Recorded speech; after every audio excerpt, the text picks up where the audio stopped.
السلام علیکم ناظرین، آپ دیکھ رہے ہیں پی سی ورلڈ نیوز۔ میاں چنو ضلع خانیوال تلمبہ پولیس کی مبینہ منشیات برآمدگی کے لیے جانے والی گاڑی کو حادثے میں مبینہ منشیات فروش امجد عرف اجی حراج اور بستی مہر آباد کا رہائشی کار ڈرائیور جاں بحق جبکہ 3 پولیس اہلکار بھی حادثے میں شدید زخمی ہو گئے۔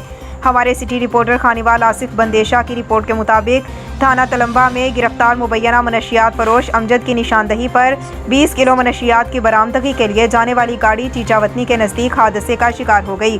حادثے میں منشیات فروش امجد اور کار ڈرائیور جاں بحق ہو گئے۔ حادثے میں 3 پولیس اہلکار بھی شدید زخمی ہوئے۔